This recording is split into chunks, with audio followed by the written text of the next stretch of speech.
to our channel. Today Bible verse in Tamil.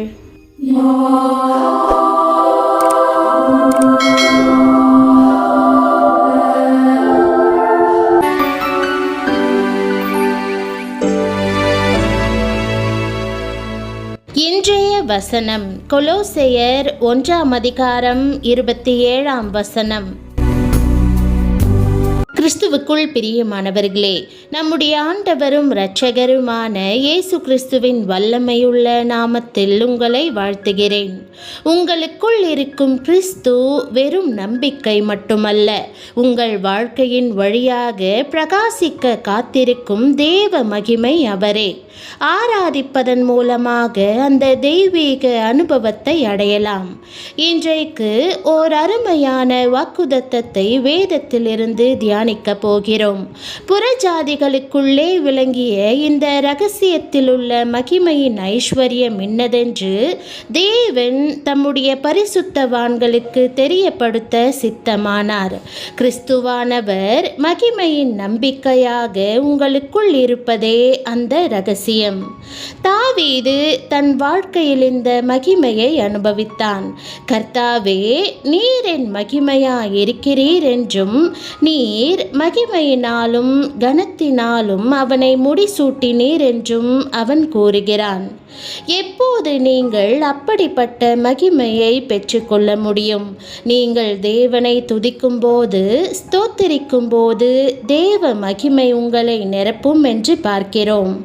தேவ மகிமையினால் நிரப்பப்பட்ட பிறகு என்ன நடக்கும்? எழும்பி பிரகாசி, உன் ஒளி வந்தது, கர்த்தருடைய மகிமை உன்மேல் உதித்தது. இதோ இருள் பூமியையும் காரிருள் ஜனங்களையும் மூடும், ஆனாலும் உன்மேல் கர்த்தர் உதிப்பார், அவருடைய மகிமை உன்மேல் காணப்படும். பிரியமானவர்களே, எவ்வளவு நேரம் தேவனுடைய பாதத்தில் செலவிடுவீர்கள்? நீங்கள் அவரது பாதத்தில் நேரம் செலவிடாவிட்டால் இந்த மகிமையான அனுபவங்களை பெற்றுக்கொள்ள முடியாது. இந்த தெய்வீக மகிமையை தேவனிடமிருந்து பெற்றுக்கொள்ளும் போது ஆச்சரியமான காரியங்கள் உங்கள் வாழ்வில் நடக்கும். நீங்கள் நீதியின் விருட்சம் என்று அழைக்கப்படுவீர்கள். நீங்கள் பாக்கியவான்கள். ஏனென்றால் தேவனுடைய ஆவியாகிய மகிமையுள்ள ஆவியானவர் உங்கள் மேல் தங்கி இருக்கிறார். நீங்கள் தேவ வல்லமையினால் நிரப்பப்பட்ட பிறகு தேவ மகிமையால் பிரகாசிக்க தொடங்குவீர்கள். நீங்கள் அவரது தெய்வீக சமாதானத்தினால் நிரப்பப்படுவீர்கள். அவர் நாள் முழுவதும் உங்களுக்கு முன்னே போவார். நம் வாழ்க்கையில் இயேசுவை நாம் இரட்சகராக கொண்டிருக்கும் போது நமக்கு ஒரு நம்பிக்கை உண்டு. ஜனங்கள் நோய், பற்றாக்குறை அல்லது பிரச்சனைகளால் அவதிப்பட்ட போதெல்லாம் இயேசு அவர்களுக்கு விடுதலை அளித்ததை நாம் வேதத்தில் வாசிக்கிறோம். ஆம், இயேசு மட்டுமே நம் பிரச்சனைக்கான பதில். அவரே நம் வாழ்வின் நம்பிக்கை. நாம் ஒருபோதும் உதவியற்ற, நம்பிக்கையற்ற நிலையில் இருக்க வேண்டியதில்லை. ஏனெனில் இயேசுவிடம் எப்போதும் ஒரு வழி இருக்கிறது. இதோ, நான் புதிய காரியத்தை செய்கிறேன், இப்பொழுதே அது தோன்றும், நீங்கள் அதை அறியீர்களா? நான் வனாந்தரத்திலே வழியையும் அவாந்தர வெளியிலே ஆறுகளையும் உண்டாக்குவேன் என்று பிதாவாகிய தேவன் நமக்கு வாக்குறுதி அளிக்கிறார். அவர் எல்லாவற்றையும் புதிதாக மாற்ற முடியும்.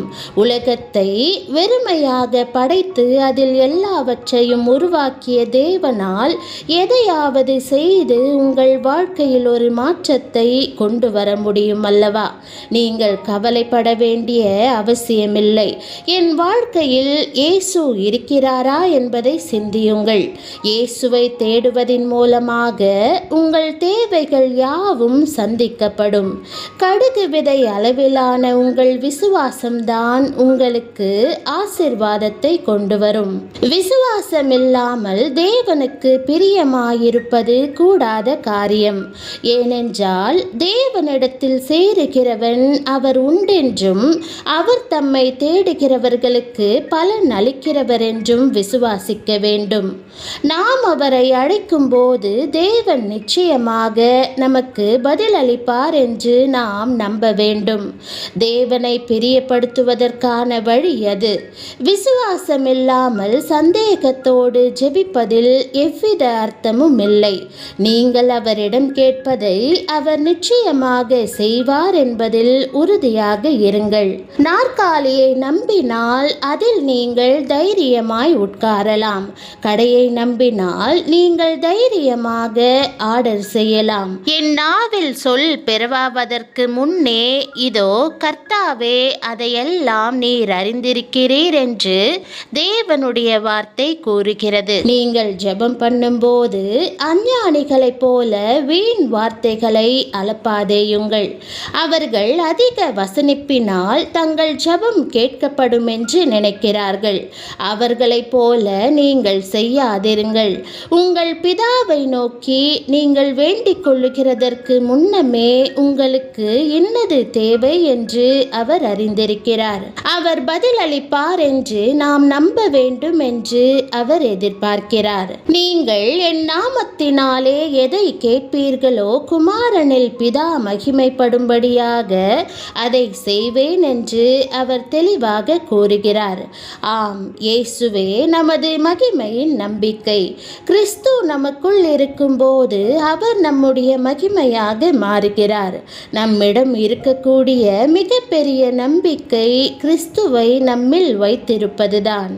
அவர் மீது நம்பிக்கையாயிருப்பதே நாம் செய்ய வேண்டிய காரியம்.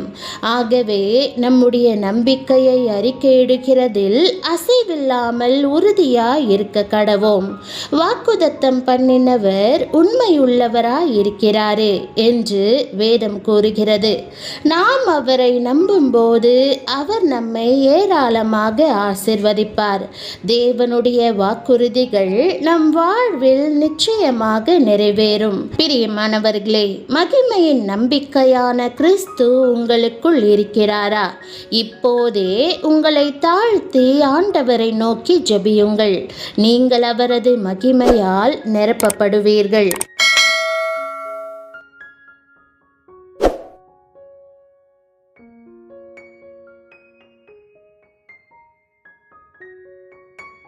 ஜெபம். அன்பின் தகப்பனே, மகிமையின் நம்பிக்கையாகிய கிறிஸ்து எனக்குள் ஜீவிக்கிறார் என்ற மகிமையான சத்தியத்திற்காக உமக்கு நன்றி செலுத்துகிறேன்.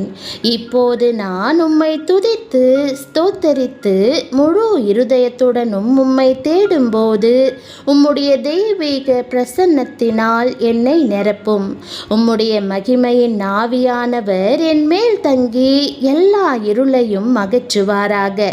ஆண்டவரே, உம்முடைய மகிமை என் மேல் உதித்து என்னை எழும்பி பிரகாசிக்க பண்ணுவீர் என்று விசுவாசிக்கிறேன். நான் நீதியின் விருட்சமாக உமக்குள் ஆழமாக வேரூன்றும்படி என்னை மகிமையினாலும் கனத்தினாலும் முடிசூட்டும். ஆண்டவரே, தினமும் உம் பாதத்தில் காத்திருந்து உம்முடைய பிரசன்னம் என் மூலம் வீசும்படி செய்ய வாஞ்சித்து ஜெபிக்கிறேன். என் நம்பிக்கை யாவையும் உம் மீது வைக்க கிருபை செய்தருளும். நீர் மாத்திரமே மகிமைக்கு தகுதியானவர். நீரே என் நம்பிக்கை.